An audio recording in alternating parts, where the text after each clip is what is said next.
10 বছরের মধ্যে হাইয়েস্ট প্রাইসে চামড়া বিক্রি হচ্ছে এবং এই যে প্রচেষ্টাটা আমরা নিয়েছি, আশা করা যায় যে এটা এমন একটা সাংস্কৃতিক মানে আমাদের একটা তৈরি করবে যেটা আগামী বছর ইনশাল্লাহ এর থেকে আরো বেটার কিছু হবে এবং এটা সকলের সহযোগিতার মধ্যে।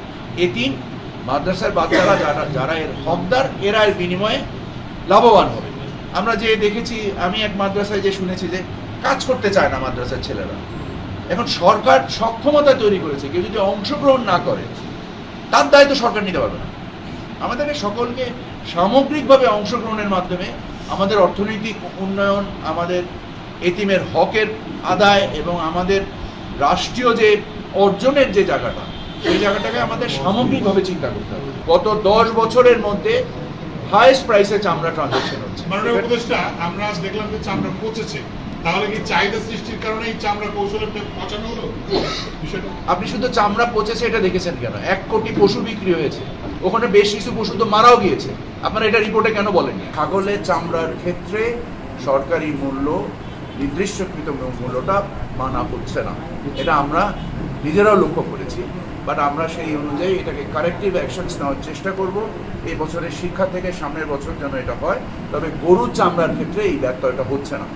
যে রিপোর্টটা করা হচ্ছে, এই রিপোর্টটা হচ্ছে যেমন মনে করেন যে কিছু চামড়া পচে গিয়েছে, এটা মৌসুমি ব্যবসায়ীদের ভুলের কারণে, অযাচিত তাদের জ্ঞানের কারণে এই পচা চামড়ার দামও যে পাওয়া যাচ্ছে, এটাই তো অনেক বেশি।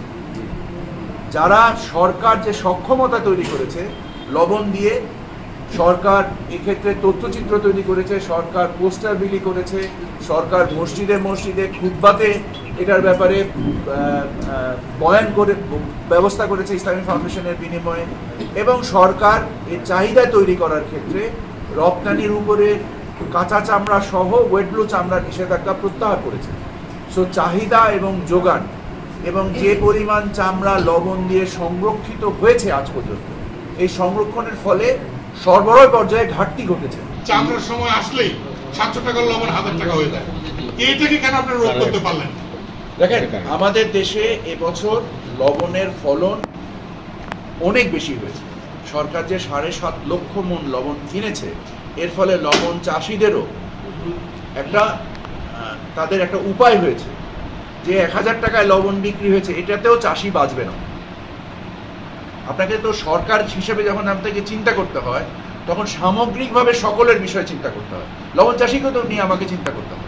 তো শিল্প মন্ত্রণালয় যখন লবণ চাষিদেরকে সহায়তার উদ্দেশ্যে 7.5 লক্ষ মণ লবণ কিনেছে ফ্রি দেওয়ার জন্য, এর ফলে বাজার ব্যবস্থায় একটা সুষম কাঠামো তৈরি হয়েছে।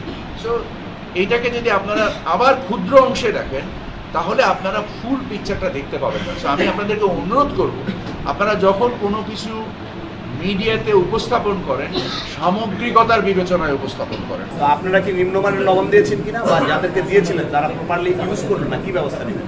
প্রথম কথা হচ্ছে যে আপনার প্রথম প্রশ্নটা কি ছিল? মানহীন লবণ। মানহীন লবণ। আমরা তো খাওয়ার লবণ দিই নেই, আমরা গরুতে চামড়ার জন্য উপযুক্ত যে লবণ দিয়েছি, সেটা আমরা এই লবণ দেওয়ার সময় বিসি কর্তৃক চামড়ার ট্যানারি মালিকদের সাথে 3 ধরনের লবণের স্যাম্পল দেওয়া হয়েছে। ওনারা যে স্যাম্পলকে উপযুক্ত মনে করছেন, আমরা সেই লবণই সারা দেশে বিপণন করেছি। আপনারা যখন এই মানহীন কথাটা বলেন, এই কথাটাই মানহীন। আমরা বলছি এবার যে বলেছেন, উনি যদি খাওয়ার উদ্দেশ্যে এই লবণের কথা বলে থাকেন, ওনার কথাটা আপনার উল্লেখ করার কোনো প্রয়োজনীয়তা আমি দেখি না। অনেকে যে বলছে যে খাওয়াবো বাচ্চাদেরকে, এতিম বাচ্চাদেরকে। I think we are not here for jokes. No, seriously. Walton আবারও মিলিনিয়ার অফারে ওয়ালটন ফ্রিজ কিনে আপনিও হয়ে যেতে পারেন মিলিয়নিয়ার। মিলিনিয়ার ছড়াছড়ি দেশ জুড়ে, এটা শুধু ওয়ালটনই পারে।